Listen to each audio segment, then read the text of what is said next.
A very good day to all the participants on the course on micro irrigation organized by the ICID. My name is Dr. Soman. You will see later an introductory slide on my background. This course on micro irrigation is set up by ICID at a very opportune moment. World over, we are facing water shortage, and the water for irrigation requirement is increasing because the food production rates are to go up. Irrigated agriculture can make a big difference in food production rates. But the difficulty is that even though irrigable land may be available, irrigation water source is limited. And in this scenario, what we call micro irrigation can help to come out of the difficult situation. Micro irrigation by definition is actually matching water application rates to the crop to the water requirement of the crop at maybe on a daily basis or a weekly basis, whatever. In other words, in micro irrigation, we apply only that volume of water which is equivalent to or close to the evapotranspiration of the crop. There are different types of micro irrigation methods. Sprinkler irrigation, which most people are aware of, and then drip irrigation. Now, most of my talk today would be concentrating on the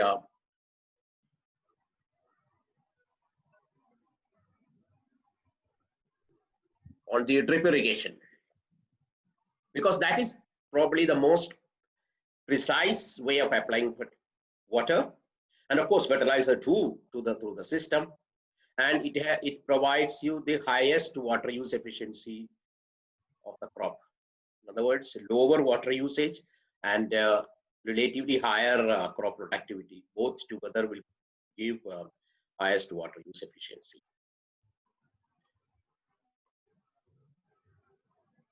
Now, to understand,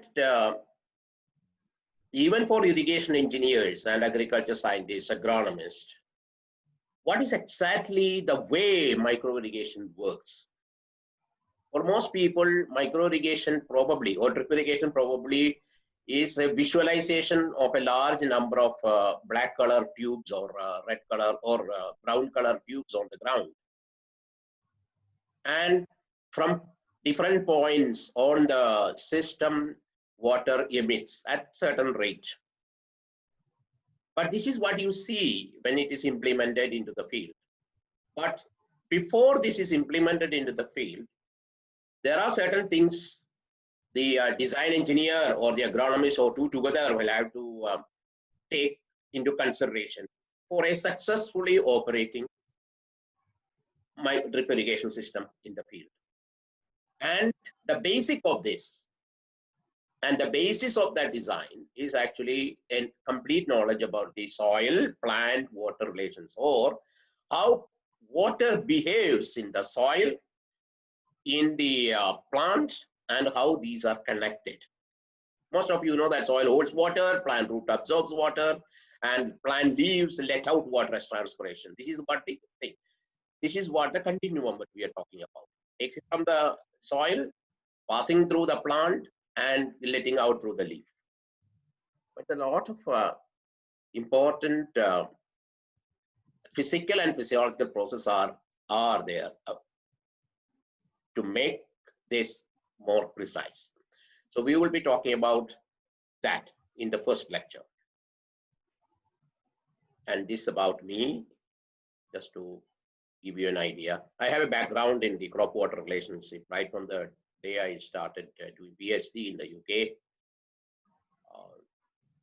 And then, of course, I've been associated with this method of irrigation, this technology for the last so many years with several crops. And I've been doing this training and extension in several countries, not only in India. Now let's talk about drip irrigation. Drip is a method introduced to increase the water productivity or the efficiency of irrigation. It does happen by increasing productivity per se of the crop and also reducing the water consumption to produce the crop. In this system, water is applied directly to the root zone through what we call emitters or drippers. And water is applied at frequent intervals, maybe daily, for example, or some extreme cases, extreme climates, morning and afternoon, two shots in a day. But let's say it is daily for discussions here. Frequent intervals, that's what I meant. And controlled quantities of the water is applied as per the requirement of the crop, which is actually matching the crop's requirement for that short period, a day or two, and the application matching to that amount. And of course, irrigation is the most advanced method available as of now for us, the humans. It gives you the highest water application efficiency. Now, using this slide on potato production under irrigated condition, it's a beautiful research done long back in 2000 or so in one of the US research stations. What we have here is that when the potato is irrigated differently, either under irrigation, which is less than the evapotranspiration requirement, or more than the application evapotranspiration, how the yield changes. This is a very, very important thing actually. When the irrigation through drip equal to evapotranspiration of the crop at different stages, you get the highest yield. That is why 0% to 5% variation only from the evapotranspiration of the applied water. The yield goes up to 17, sort of between 18 and 17.5 tons per metric tons per acre. But on the left-hand side, if you see of the picture, you see yield reducing when there is a 5% reduction in water from the evapotranspiration, or a 10% or more than 10% reduction. We all know this happens because when the water stress occurs or drought occurs, plants will not get enough water equivalent to the evapotranspiration, potential evapotranspiration, I mean. So they reduce yield, their growth is affected, the yield will be affected. But what we see on the right-hand side, the two histograms, there is a 5% to 10% increase in water application, that is excess water to evapotranspiration, or more than 10%. Yield, there also yield reduces. This is the surprising thing. This shows that if you have a method of irrigation where water application rate can be equivalent to the evapotranspiration, you get the best benefit from the crop, best yields from the crop. And this is actually the core of the entire micro irrigation or drip irrigation, or what we call precision irrigation technology. You irrigate to the need of the crop, water requirement, you get the highest yield possible. Now we come back to soil-plant water relations after that brief introduction. Soil-plant water relationships treats those physical properties of the soil in the plant, those that affect movement, retention, and use of water. That's what it is. The movement of water through the soil, through the plant. The retention in the plant, in the soil, mostly in the soil, and use of water, how the water is utilized. And these factors must be considered in the designing of a drip irrigation system and also the operation of that in micro irrigation. It is essential. This is the key. If this understanding is not there, these micro irrigation tubes and drippers will simply become a conveyance mechanism, and this will not be giving you the best result possible on water use efficiency. For example, an engineer is concerned primarily with the water holding capacity of the soil, particularly in the plant's root zone. Even this is new. During the time before the introduction of drip irrigation, we were not even looking at the soil we are irrigating. We are looking at the land area. A dam is constructed with a command area about 2 to 3 lakh hectare. That is how we used to say, or 20,000 hectare, 125,000 hectare. It's just a land area and the water availability. We were not even thinking about what crop will be grown. We were not even thinking about what type of soil is there, whether that soil can hold moisture or not. So only with the advent of drip irrigation, these things, when the idea of precision came into irrigation, these things like water holding capacity of the soil, especially the soil around the plant root zone, which is called the rhizosphere soil, the volume of the soil where the roots are spread, is thought of. Similarly, the water intake of the soil. When you apply water from a surface source, like a dripper, put around the surface of the soil, what is the rate of the water movement into the soil? That's the intake. Then the root system of the crop itself, very interestingly. I don't know whether prior to the invention and the introduction of micro irrigation or drip irrigation, people even thought of root system capacity or root spread as a matter to be considered while designing an irrigation method. That's the difference. And the water amount of that the crop water uses. Crop water use, many people knew about it, but probably the irrigation method did not match with the crop water use. It's always over irrigation. Crop uses whatever it wants. That's the sort of thinking. That is now changing. It has to change. And the engineer must also have a working knowledge of the soil plant water relations. That's why this course started with this soil plant water relations, as I understand. In order to plan an efficient and irrigation system, particular for crops grown in particular soil, the crop's knowledge, which soil it is, and then we adjust the design to various conditions. Designing a micro irrigation is actually selection of first the drippers, then the type of drip tubing, then the distance between them, and then the conveying pipes of what we call the submain pipe and the main pipe. That's what the design means basically for an engineer, and putting it together. The basic thing is about the soil and the plant has to be considered. That's the message.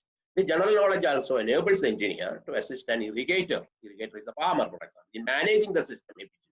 Not only designing, the farmer has to be having some knowledge transferred to him so that he can manage the irrigation system.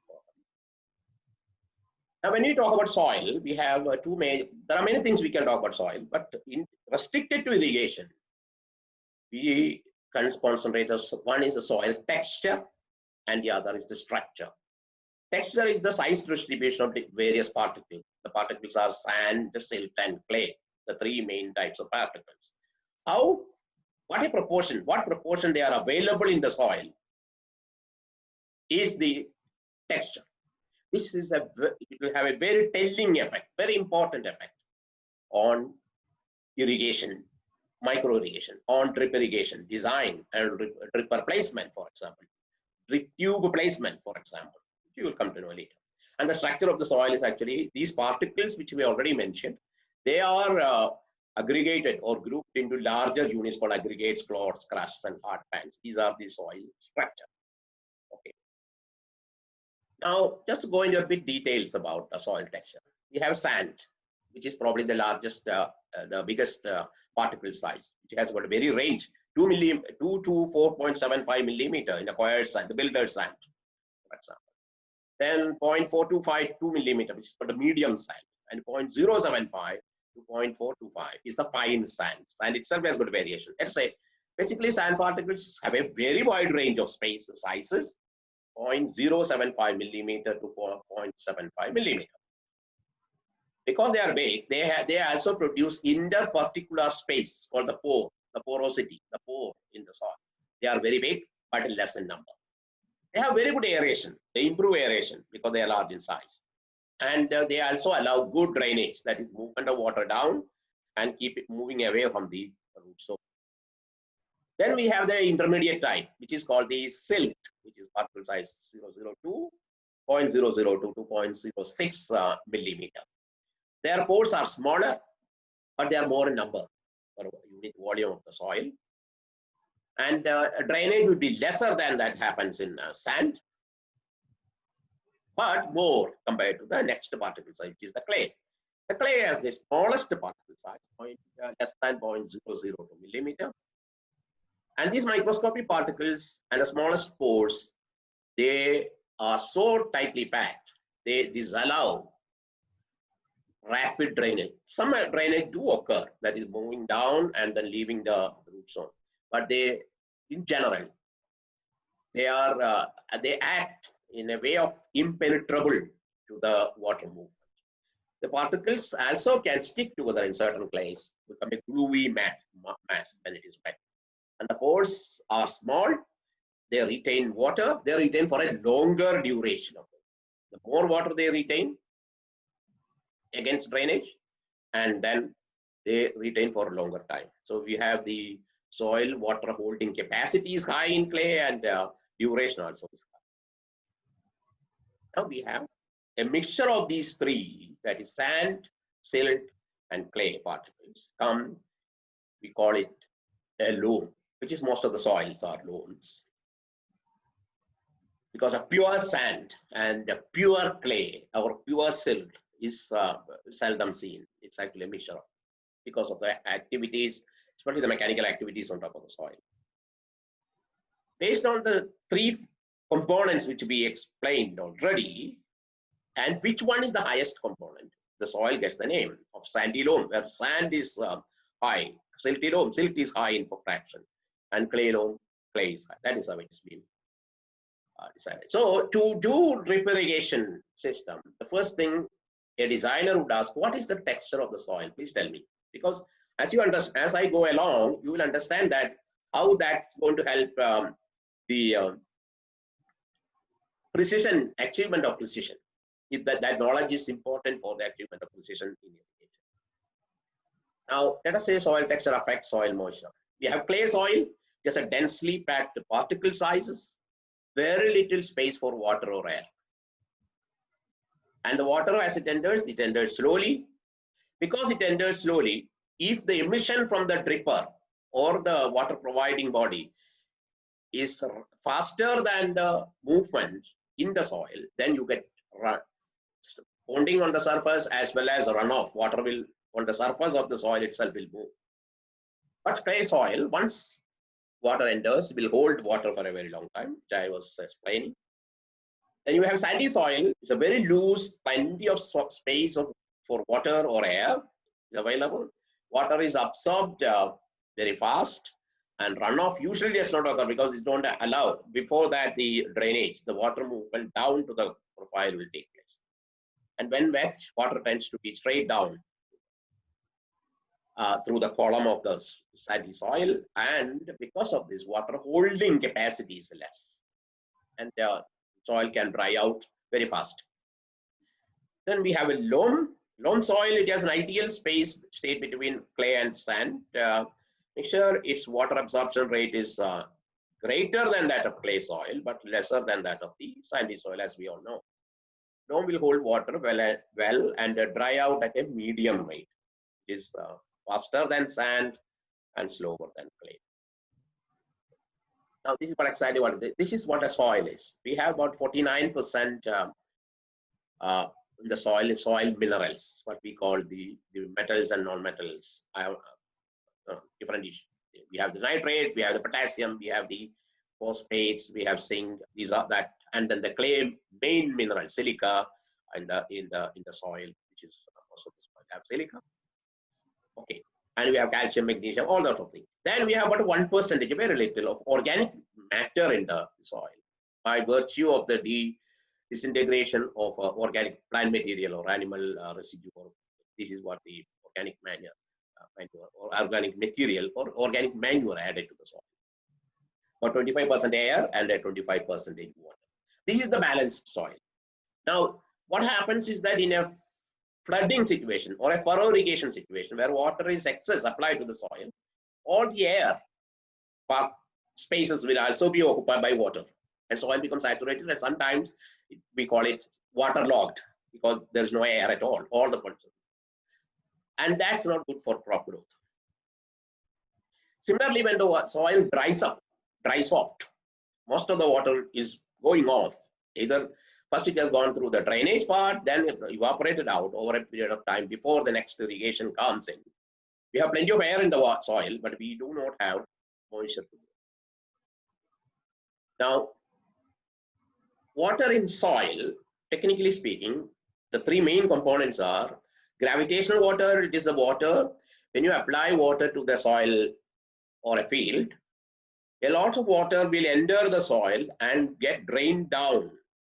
And that happens through the gravitational force. And this is the gravitational water.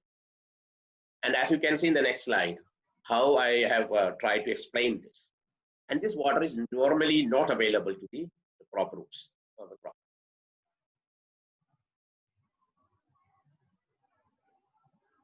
Then we have the capillary water, water content retained in the soil after the gravitational water has gone, removed, is drained off. And this is the water which is generally available to the crop. Plant roots can gradually absorb this. We also have another component called hygroscopic water by virtue of the particle properties.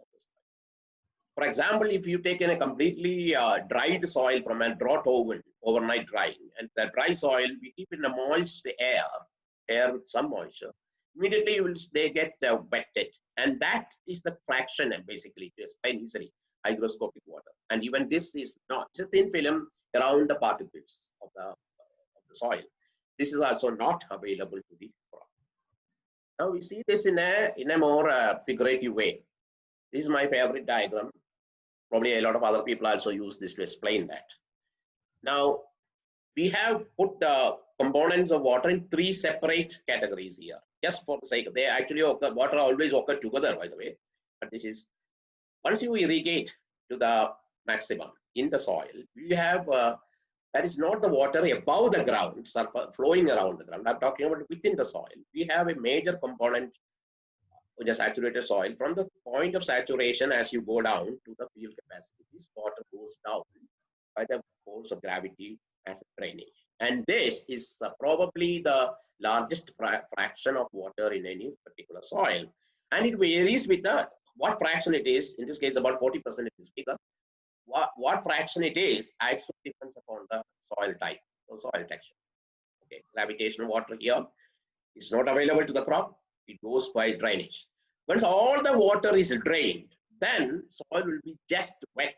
We reach a point called the field capacity. There is no more drainage happens, but evaporation can happen, does happen.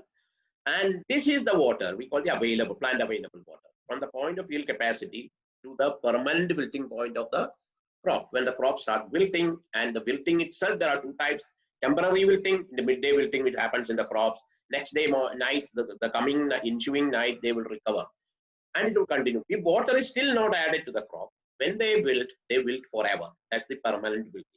So that fraction of soil water from the field capacity, that is after all drainage is taken out, and to the permanent, this is the available water. Then we have a little bit of water which is applied to the matrix of the soil, which I already mentioned, which is not available to the crop. Crop roots cannot take it.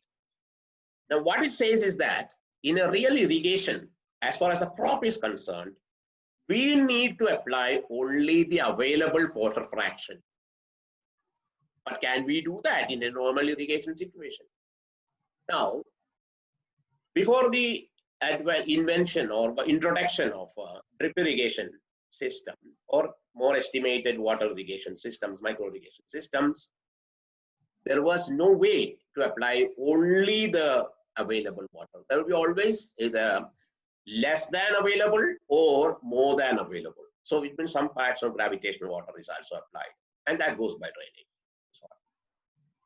But with the introduction of drip irrigation, it has given a technology, a tool in our hands. We can estimate what would be the available water for a particular condition in a different way, assuming that the available water and the plant equivalent water are more or less equal. It may not be all the time, but from the crop's point of view, we can estimate. When the crop's point of view, we estimate that obviously is the available, it goes into the available fraction. So available water alone from the field capacity to PWP, permanent wilting point, if we can maintain in the soil steadily throughout, day by day, throughout the crop's life, that is the best way to irrigate. And this is achievable with the micro irrigation, as you can see here, the next figure. The pink line is that application of water on a more frequent, once in 2 days or every day, based on the crop requirement, so that the moisture remains in the soil at a steady state. At a steady state, the pink line with a minor wave. On the contrary, if you have a conventional irrigation, large volume is applied, it goes far beyond what the crop requires, and then it dries out, because the next irrigation, usually the farmers come after 8 days, 7 days, a week, or 8 days or 10 days, based on what he feels when the water is required. He will irrigate the second time, so the curve goes up. Now here, apart from the physical water in the soil, there is a lot of bearing on the growth. Imagine a crop is growing, a maize crop is growing, or a rice crop is growing, or a tree is growing, a tree crop is growing.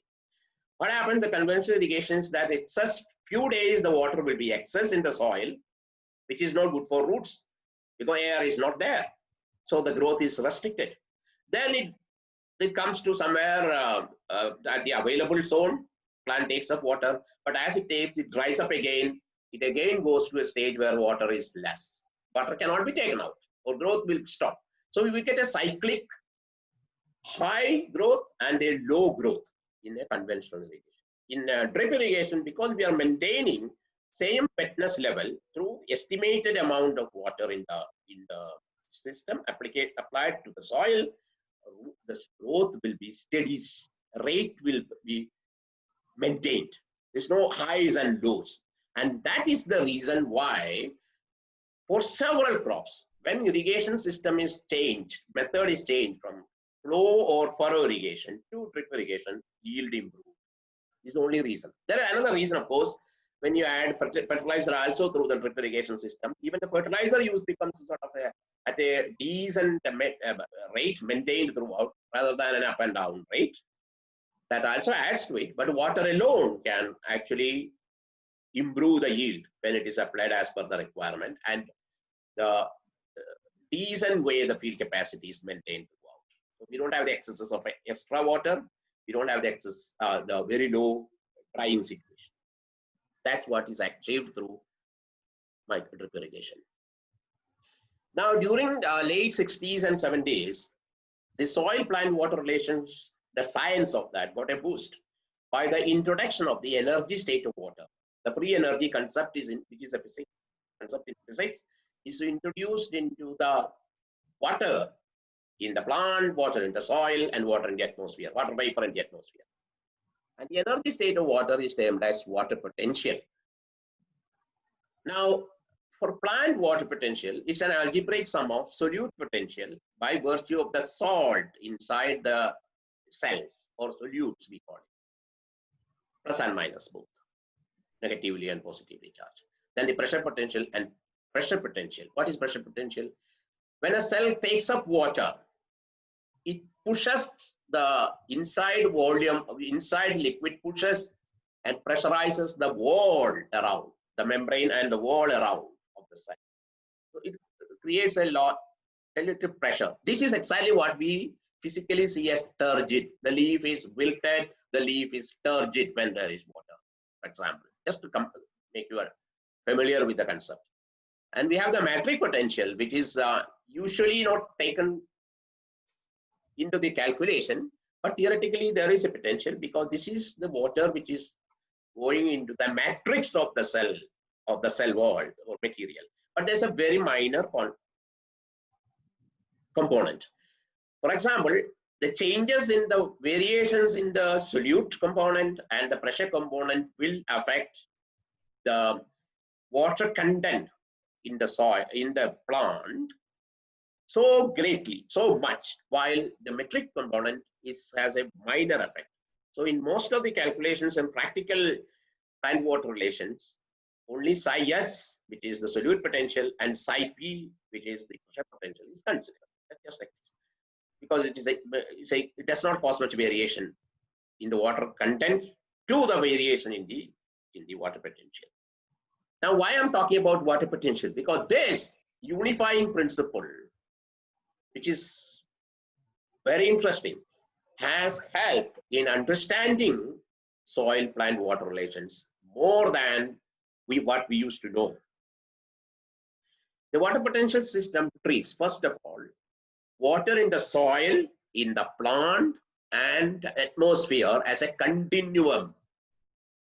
Okay. As water changes from liquid phase to vapor phase at a given temperature, the chemical potential will be the same at an equilibrium state. That is when the water transfers into the air. So the air space, and then the water in the plant space, the liquid phase, and in the soil, they're all continuous. The water potential can describe the energy state of water in a system where it exists as liquid or vapor. Now, I try to summarize this concept into this without going detail, because this is basically looking at micro irrigation and the soil plant water relationship. So anyone who is wanting to know more about this conceptual thing, the soil physical explanation or biophysical explanation, we call it, can contact me. Now, next we are coming to the uptake of water by plants. How does the plant takes of water? A plant root system must provide water at a potential which is less negative than the water inside the root, which is more negative. I told you water potential is algebraic sum, because solute potential is negative, pressure potential is positive, and these two will give a negative value for the water potential. And water potential differences or gradient from the soil to the root or from the leaf to the atmosphere will decide the movement of water from one media to the other, from the soil to the plant or from the plant to the atmosphere.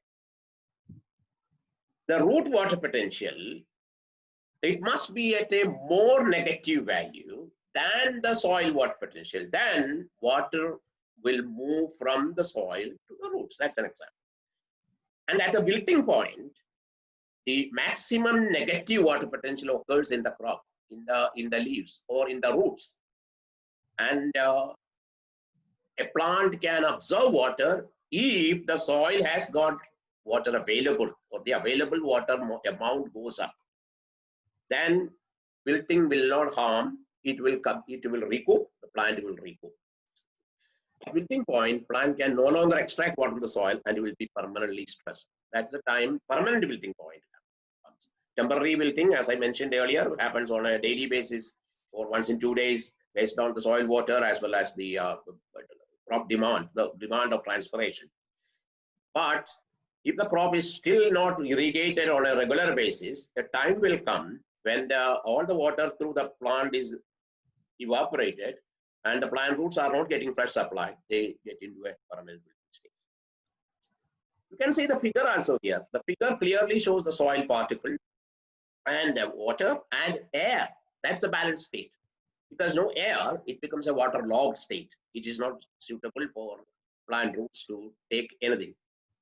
They will not be active because air is absent. Now, field capacity, we already understood what field capacity is. When all the drained from the saturation to the drainage happens, balance, we reach a stage where no more drainage, the soil is saturated, the soil is coming to the field capacity, from saturation to field capacity. At that time, it may remain 2 or 3 days, then and the free drainage is practically stops. And that's the way the water should be maintained. The soil water should be maintained in a drip irrigation system.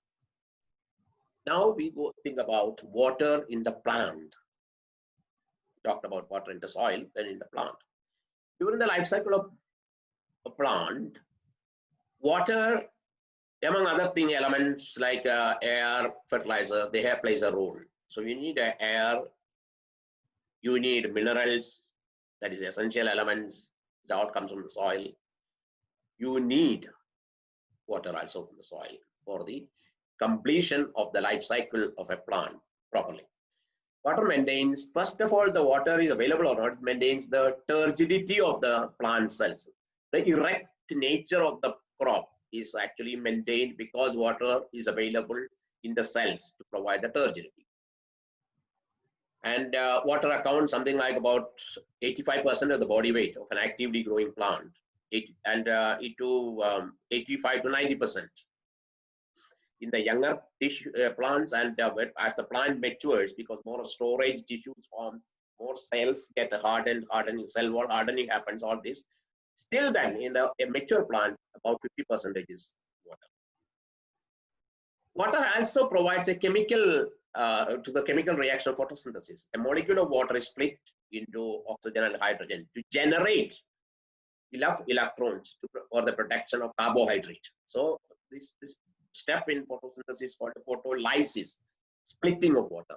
Photolysis of water takes place, but that is very, very minimum amount of water only is required. But it is there, that action also is there where water is required. Then water acts as a solvent for many of the nutrients we are applying to the plant, or plant's roots are taking from the soil. The movement from the roots into the roots, as well as from the roots to the leaves, to the top, is actually passing through the solvent is water. Water carries them.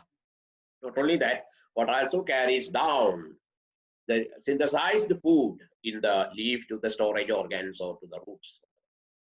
Food manufactured in the green parts get distributed throughout the plant body where, as a solution in water. An important thing about plant water and growth is the transpiration. It's a vital process, which is actually the movement of water vapor through the stomata in the leaves. The opening are called some specialized cells are there. The tissue is there. It's called the stomata, which will open and close based on several environmental conditions and plant's nature and all that. Let's not go into details. Through that, vapor escapes into the atmosphere. And this is the transpiration rate. And there is a maximum rate which we call the potential transpiration rate when water is available in adequate amount. If soil moisture is not sufficient, then the transpiration rate reduces, which means by this, growth also reduces. And yield, of course. Leaves, there is another interesting positive result of the transpiration, which is the maintaining the leaf temperature. The leaves get heated up because they are exposed to sunlight and with solar radiation. And to dissipate the heat, to remove the heat from leaves from overheated, it is actually the transpiration. Transpiration, they are actually simple principle physics. Evaporation produces cooling. In other words, the leaf heat is dissipated. It is used for transpiration, or the leaf temperature will be reduced. So these are the way water acts in plant growth. Now we talk about soil character, roots, and plant water. I'm just trying to bridge the relationship here. Soils display enormous spatial heterogeneity. It's very easy for me in the beginning of the lecture to talk about sand, silt, and clay, and then the loam soil of different fractions of these. But what happens in natural field, you get a lot of heterogeneity. Some parts will be of more sandy, some parts will be clay, and different. And we add to that heterogeneity by some of the field preparation methods, some of the way the traffic is on the field, etc. And sometimes even the structure we are maintaining, we are in a way of speaking meddling with. The soil will have a certain structure of aggregate size and the particles, the aggregates and all that. We make changes in them by plowing, for example, by clod breaking, clods are removed, all that. This is human intervention into the surface soil. Some of that structural heterogeneity, it is important for the root function and for water and salt movement. We need a heterogeneity. If it is uniformly clay, sealed off, and hard surface soil, then the plants will not be able to grow. Water will not penetrate down. Roots won't grow. So there is this heterogeneity in terms of structure is to some extent is warranted. It is required. And its loss and modification have deleterious effects on plant root systems because roots need air and water, both. Amongst the particle sizes, amongst the soil particles or the soil structural combinations, then only they can grow successfully.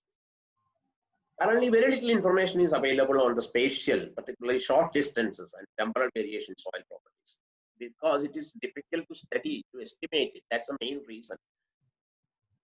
study in the sense that concurrently study the entire space of the land area.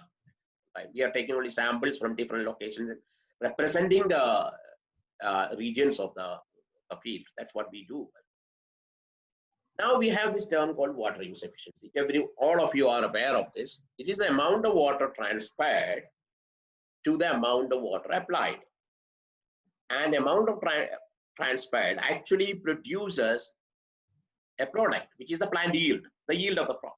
So it is the ton yield per meter cube water. And it depends upon soil factors that influences this ratio. It's not just application of water. If it is just application of water, any method of irrigation would have given you high water use efficiency. Why it is not happening? It's because soil factors are not considered in most of the irrigation methods. In drip irrigation, it is considered. For example, high soil strength due to compaction. I'll show you some pictures later on this. That prevents plant roots from exploring the soil matrix for water and nutrients. And then, even if water is available, even if nutrients available, because the roots cannot get into those places, move into those places, you get a low water use efficiency. Now, how water use efficiency is affected by soil? Excuse me. The aeration status of the soil matrix has an impact on plant uptake of water. We already saw that actually when I was talking about using the diagram, the multicolored diagram. How water is important, air is important as the water. Although there are many interactions controlling plant responses, but generally speaking, a balancing between availability of water, availability of air in the soil is important for appropriate intake of water and nutrient from the soil by roots. And in the roots, the root growth itself. Many plants, however, they suffer physiological membrane damage because and become less selective for critical and harmful solutes.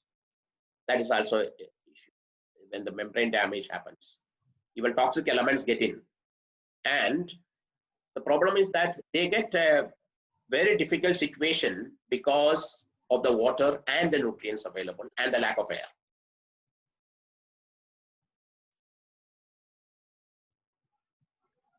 Water use efficiency is diminished by the presence of especially available anaerobic conditions. Anaerobic air, lack of air, which is not tolerated by the root system or the crop itself. Very simple. And research is therefore needed to link our understanding of soil hydraulic properties, that is the movement of water in the soil, change during drying and irrigation management, so that we can minimize leaching, that is movement of water down and going beyond the root zone, we can avoid, even in the case of drip irrigation. So we must have a complete understanding of the soil profile and how that affects the water movement. Now we come closer to the irrigation system. Now this is the stages saturation. All the pores are full with blue. This water, excess water is drained. And then it comes to field capacity, where no more drainage happens, but most of the pores have got water inside. That's a stage from the water. Plant roots can still take water, the available water we call it. And we come, when it's all finished, the water is finished, water is completely taken off by the roots, and then it gets transferred, and also evaporation from the general soil surface happens. You come to, if further water is not added, we come to a wilting point. There is plenty of air in the pores, no water available. The plants will. And this figure, obviously, you would have seen in many textbooks and publications. I only brought the point just to drive at the point of the soil-plant water relations. Now we are coming to, we finished water with the soil, water in the plant, and the heterogeneity required, and the air required, the air-water balance, etc., etc., and the different types of soil also. Now we have to talk about plant roots. Why plant roots are to be talked about in irrigation? I don't think in conventional irrigation methodology or conventional irrigation discussions, except the surface area, plant root or plant root depth or plant root distribution has ever been looked into. But in drip irrigation, it's very critical. Now I have shown plant roots vary based on the crop, Here we have shown rice, potato, and tomato, where the root would spread around to a depth about 0.5 meter. That is half a meter, just above half a meter.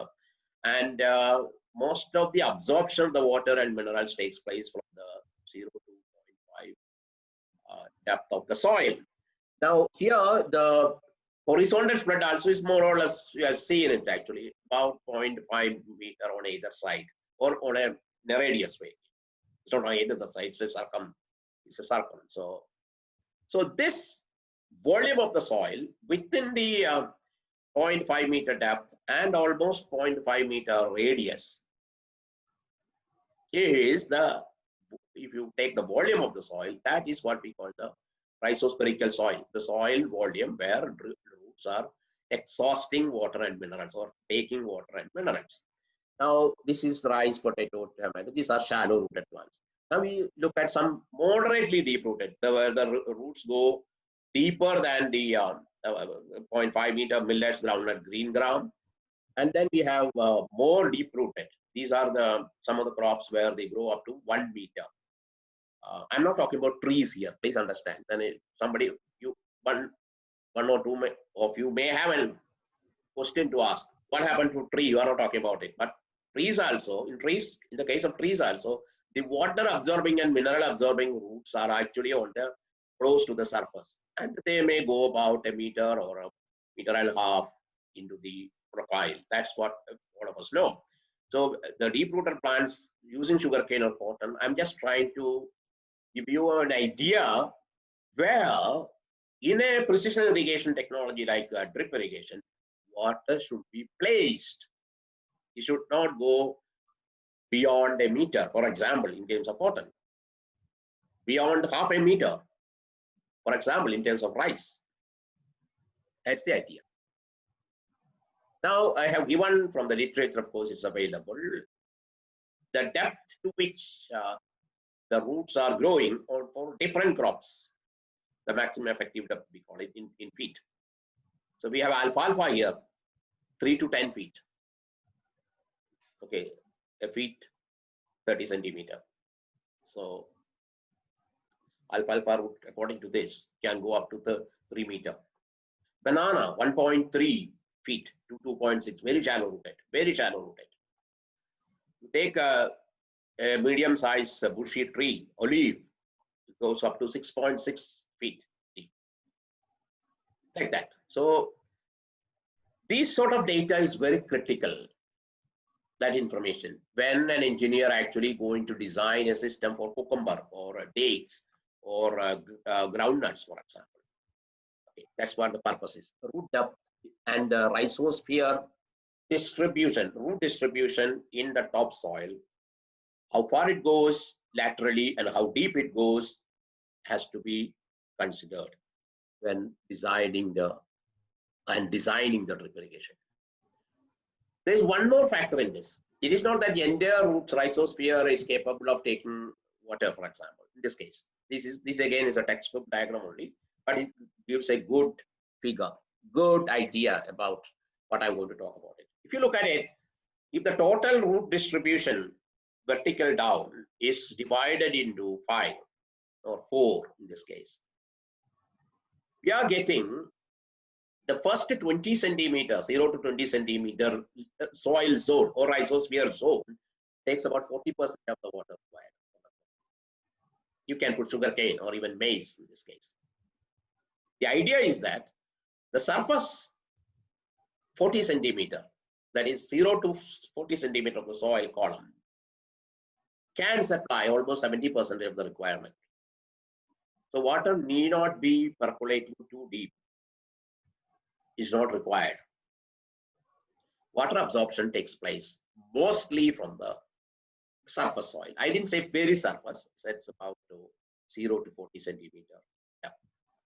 And this is again a critical point.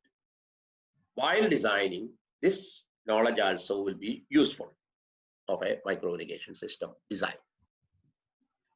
Now we have the classic soil physics diagram, soil moisture movement, hydraulic conductivity. You can say several things about it. Very simple. On the left hand side, we have the sandy soil, and on the right hand side, we have the clay soil. And same amount of water is applied from the top. And let us see the depth to which by about 24 hours in the sandy soil, water crosses 1.2 meter, 120 centimeter, 1.2 meter goes down, the dark color. And some water actually reaches by about 1.8 meter in 24 hours time. While we look at the clay soil, to reach the 1.8 meter requires about 48 hours. And in 24 hours, it reaches only around the largest concentration of water reaches only 60 centimeter.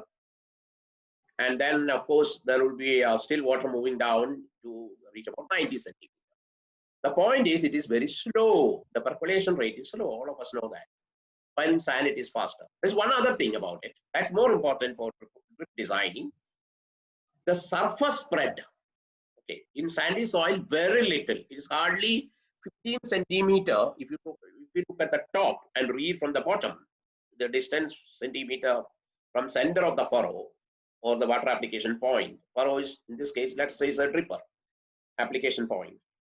You get only about 15 centimeter on either side. That's the radius spread. But in the clay, you are getting almost 45 centimeter. In the dark, if you just take the dark color alone, you're getting about 30 centimeter, 35, 45 centimeter. In other words, this is very critical. This is the most important information which has got a bearing on the cost of the drip irrigation system. Not only the vertical down movement, that is connected with the discharge rate of water from the emitter. But the placement of drip tubes, or what we call drip laterals, is depending upon this lateral spread. If you have a longer lateral spread, the radius is long, then you will be applying, or you will be putting drip tubes at wider spacing. Drip tube to drip tube, or drip lateral to drip lateral spacing will be wider. In other words, to cover a hectare, it will use lesser plastic tubes. Cost is less. This is another thing. The drip tubes contain drippers on it. In the inline, it is actually done in the company itself, in the manufacturing plant itself, either 30 centimeter, 40 centimeter, 50, 60, 75 centimeters spacing between two drippers. Now, these then are selected based on the soil texture, which one you use it. For example, in the clay here, if I put a dripper, the clay soil, which is on the right-hand side, I know after 1 hour emission, the water is going to spread. I'm not at the moment talking about the percolation. I'm talking about the lateral spread. Lateral spread goes up to 45 centimeter, for example. In this case, very clay soil. This actually happens in the field. I've done lots of measurement on that. So I need to put the next dripper only at 90 centimeter. If you take the 45 from this radius and 45 from radius from the next dripper, I get complete strip. The entire strip will be wetted. But in the case of sandy soil, if I put a dripper there, and the next dripper should be 15 centimeter only radius, 15 centimeter from the next dripper, I have to put it at 30 centimeter. And 30 centimeter on a drip line, dripper to dripper, and 90 centimeter dripper to dripper makes a big difference in the cost. Similarly, the drip line to drip line spacing also, because it is, please understand, the surface spread is a circular movement. Actually, it's actually semi-circ globe, which if you include the vertical percolation phase also. But let's look at the surface alone. Surface is 90 centimeter. So the drip lateral spacing and the dripper spacing can have a greater effect from the soil type, and it is related to the cost of the system. That is why soil plant water relations is important in the designing. The knowledge is important in the designing of a proper drip irrigation system. Now I just to make it very simple and understandable, see, if you have a dripper point on the surface, and then you drip, for example, a uniform time, let's say 30 minutes, and you are getting in a clay soil And then you are getting a distribution pattern of moisture in the loam soil and in a sandy soil. The sandy soil is almost like a vertical down with a very little lateral spread. Loam somewhere between clay and sand. If we don't know that, we are designing for a clay soil and we give drippers at close at 30 centimeter. You are overloading the system with a number of drippers, and also concomitantly you are overloading the system with a closely spaced lateral, which not only saves, if it is properly done, it saves the cost of the system, and it also saves water, because water is actually coming into same unit space of the land from two drippers, which is unnecessary. Okay. So this knowledge about soil texture is very critical. There's one other aspect also. If you look, this is at again standard textbook diagram. The dripper discharge rate also. There are drippers which are very low discharge, let's say 1 liter per hour, versus 4 liters per hour. So what in one there is a surge of water coming out, 4 liters per hour.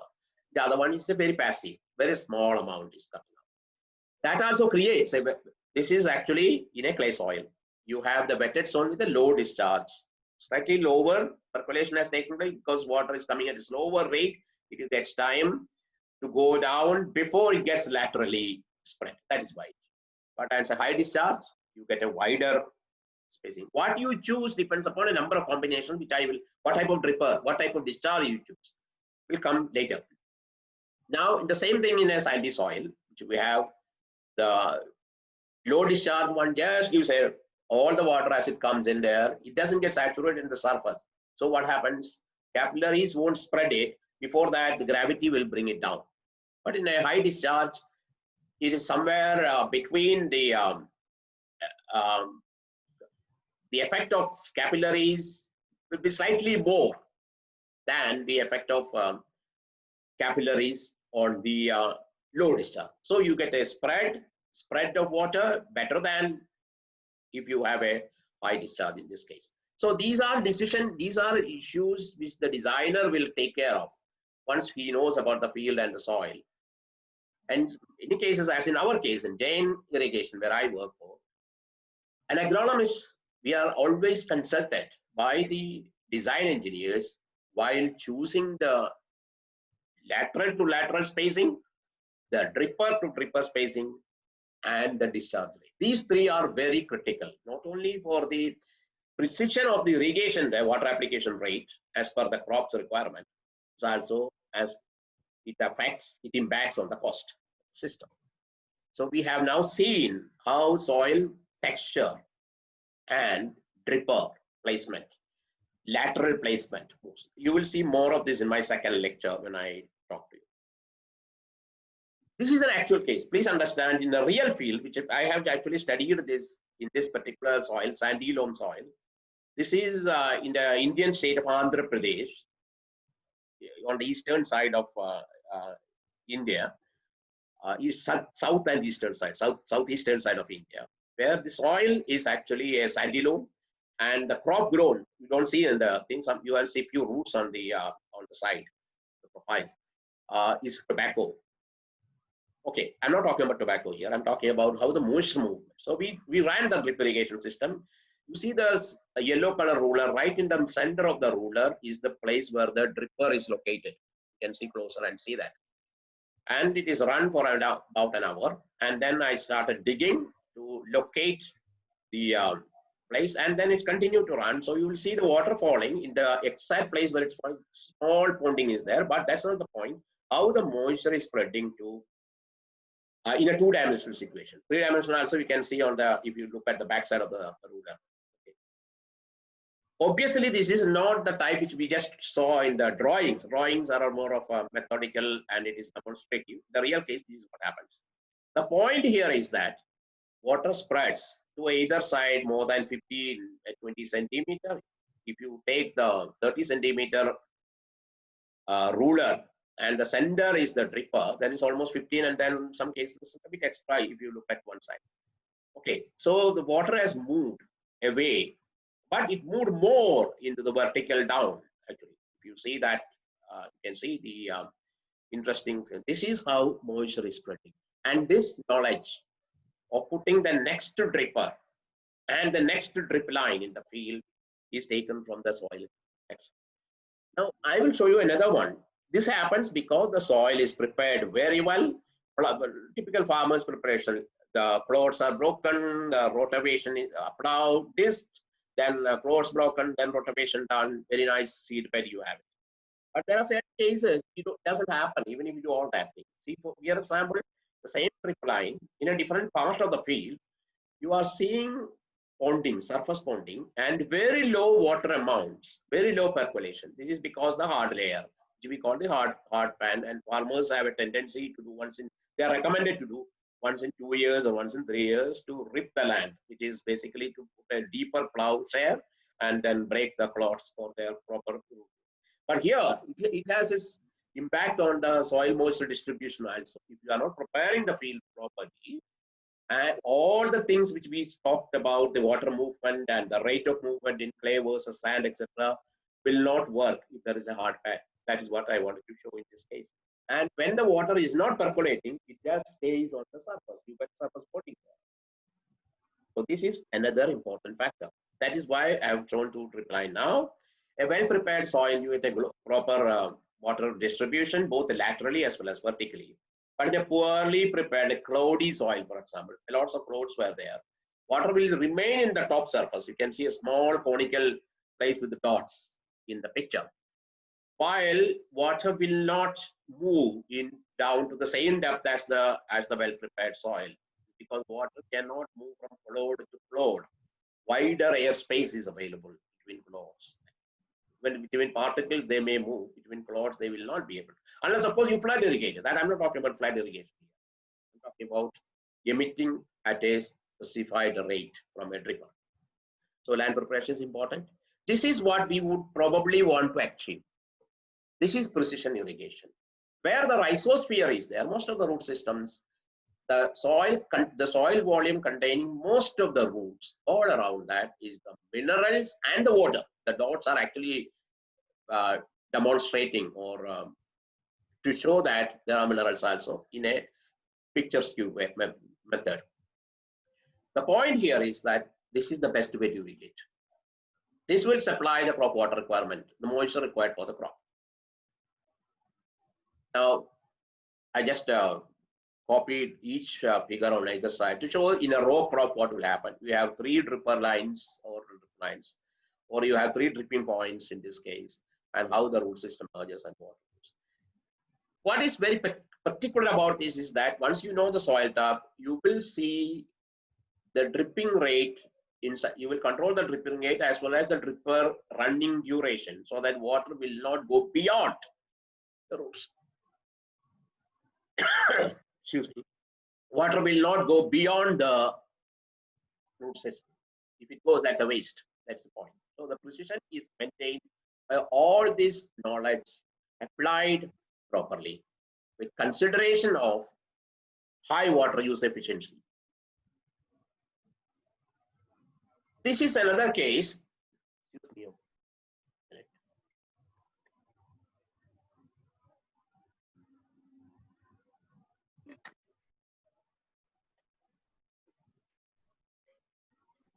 Thank you.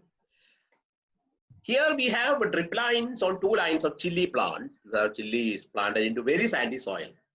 But in some cases, we need to modify the soil texture. This is for good agriculture activity. As per the natural soil, if you apply water, very little is held. And the root system at the moment especially is very shallow, because the root plants are planted maybe a day or 2 days before. And if you apply even for a half-hour emission of the drippers, the water will go down into the profile. So in such cases, we can do surface modifications of the soil by adding organic manure. Of course, this manure will help in the nutrient management also. I'm not talking about that. Soil textural management is what we are talking about. This is something can be done in a very sandy soil. It is actually been done. So it will also include or increase the precision of the water distribution in the rhizosphere. Now we are coming to soil water absorption by roots. No, we are not probably looking at too deep into the physiology part, but just a few points. Now, the photograph I show on the right side, it's our own photograph. I have taken this photo. Beautifully, you can see the root hairs. The root hairs.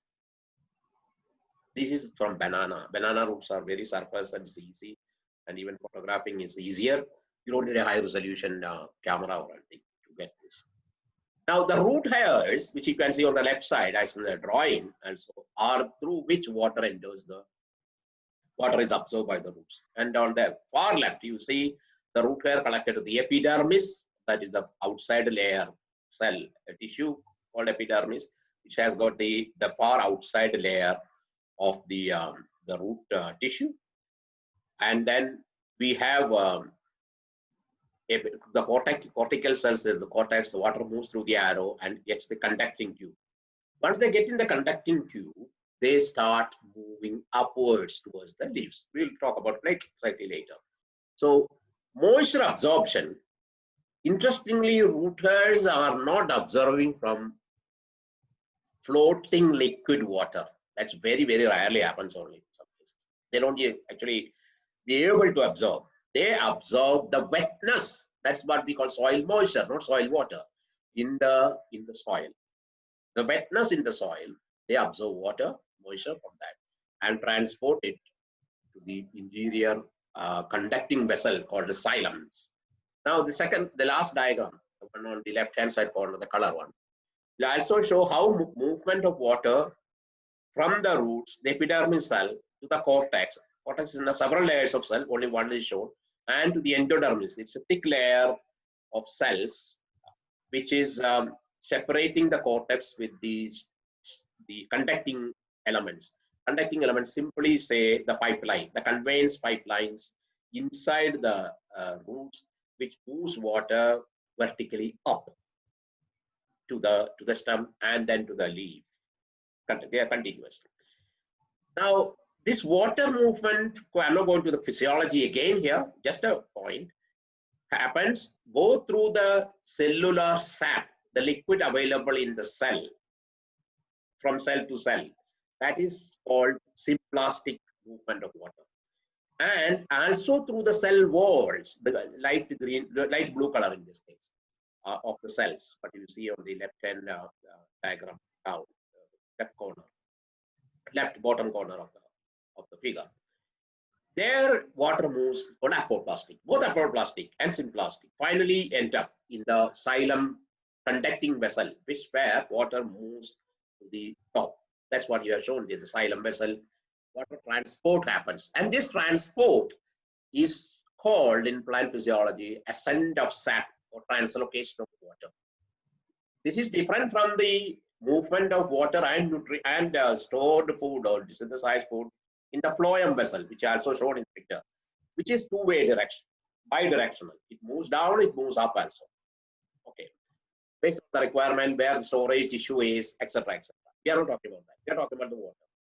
When the water moves through the xylem, you can see the red dots in that. The minerals also moves to the synthesizing tissue, which is the leaf. So this movement is very peculiar and very interesting, in a way surprising thing actually. What is the force which keeps this water to move up against the gravity? You all know that when the apple fell, it always fell to the ground. It didn't go up. Okay, here, against the gravity, water is moving up. So this is actually happening because from the leaf surface, water is actually being continually transpired. So we call it a transpiration pull happens. And then water moves from the lower portion of the plants, the roots and the lower part of stem, to the upper, to the branches, to the leaves. Now, this is very interesting. Even a 399 feet tall sequoia trees, one of the tallest tree, oldest also, some 4,000 years old trees are growing in the Yellowstone National Park, for example. They also get water on the top of the surf leaf, which are 380, 390 feet tall. Maybe there are more. Okay. So there is a movement of water from the ground through the root, root air absorbs, gets in the root xylem, gets in the xylem tissues in the stem, which is basically conveyance pipe. Conveyance, only thing is that conveyance against gravity, taking the water to the top of the leaf using transpiration. We have some very interesting figures for this actually. Now, for the movement of water, the rate which this upward movement can take place, it's about 60 to 75 centimeter per minute. Can you imagine? Per minute, water in the xylem moves up 60 to 75 centimeter height, vertical up. Okay. Similarly, this is equivalent to, or it is related to, the amount of water transpires from the leaf system, the leaf canopy, the total leaf system. Now, for example, small bean plant, we take it, it comes about in a normal water available situation, climate suitable situation, you get about 40 to 50 millimeter water and getting away from the crop, going through transpiration per hour. But if you take a huge tree, maple tree, for example, something like 40 to 45 to 50 feet high, it comes 100 liters to 125 liters of water per hour moves out of the system. So there is this continuity. Now, this is the continuity I already mentioned. Soil has water, roots takes it, soil water moves within the soil, and then root hair takes it inside the crop through the epidermis, cortex tissues, it goes to the xylem, and xylem is the conducting tissue. Conducting means taking the water from the root to the top, to the stem and into the leaf. And at the leaf, it transpires, it evaporates as a water vapor into the atmosphere. So the continuous movement of water. And this is a continuous activity, please understand that. It's a continuous activity. It is not that one time it gets shut. It gets shut, obviously, if you don't supply enough water ground, transpiration will slowly come down because there's no water to transpire. The potentiality for transpiration is available, water is not available. Otherwise, on a continuous growth phase, this is how crops grow. This is how water is being transpired, water is being absorbed, transported, and transpired. This part I have included in this lecture only to give a complete idea about the water movement in the soil and water relationship. Coming to the drip irrigation system design and dripper placement and the lateral placement, one need not know about these theories and all that. If one is closely interested in this, can always get the physiology books telling you about this. But I want to give you a complete picture of this to show the continuum. Now, we need to know the water need of the crop, or we call it more pleasant term, water requirement of the crop to grow. Weather variables, which is basically what we call summarize the climate. Weather variables, they affect the water need of the crops. Therefore, water availability alone in the soil cannot be considered for scheduling irrigation in isolation to the climatic factors. Now, we cannot even take climatic factors. This becomes a horrendous exercise to decide what affects when, how much, what rate it is affecting. We all know that. Interestingly, because pan evaporation, that is the evaporation taking place in an open pan, like the US Class A pan, which we use for most of the wet stations, is affected by all other variables, including temperature, the wind speed, the solar radiation, day length, humidity. Now, humidity in corollary is the vapor pressure deficit. The amount of humidity above the water surface, above the soil surface, will decide how much more vapor can get into the air. That's why the humidity effect. So pan evaporation is an indicator of the water need. It's not exactly the water need of the crop. There are stepwise calculation to do that. Most of you would know that. I'm not going to do that calculation right now. So water requirement is estimated using the pan evaporation data for location to location. It varies because the temperature varies. because the day length varies, because the wind speed varies, because the time varies. You measure in the morning, you measure in the afternoon, you get a different evaporation. That comes because where the sun is located, the heat load onto the surface, a lot of things. So fan evaporation comprehensively indicates the water that can get transpired, that can get evaporated from the location. We will convert that. Now, this is one way we do that. The other, of course, is to use all these factors in an equation. And we have the very famous equation of Penman-Mundiet equation to estimate the evaporation or the plant water requirement, evapotranspiration of a crop. Right now, in this relationship study of soil, water, and plant, we are not going into that. We are only mentioning that the crop water requirement finally is a function of all the climatic variables affecting the crop growth, where it is grown. In this concept, the plants are considered as an aqueduct, very simple. I think when I explained about the xylem taking water to the top of 380, 390 feet and all that, what I meant is that plant is acting just as a duct from absorbing through the soil, from the soil, transporting to the top, letting it out in the air above. So it's an aqueduct. Very interesting. Of pumping water retained in the soil and losing to the atmosphere. That's all happens. And that is how plants grow. Crop grows. Now, in this scenario, it is our job to identify how much water on a daily basis, or even an hourly basis, daily basis, to be more practical, the plant is passing through its body to the atmosphere. That is why we use evapotranspiration. Along with the plant, there will be exposed to the surface of the soil from where also water escapes. So we have evaporation component and transpiration component. Two together is evapotranspiration, and that is equivalent to the plant water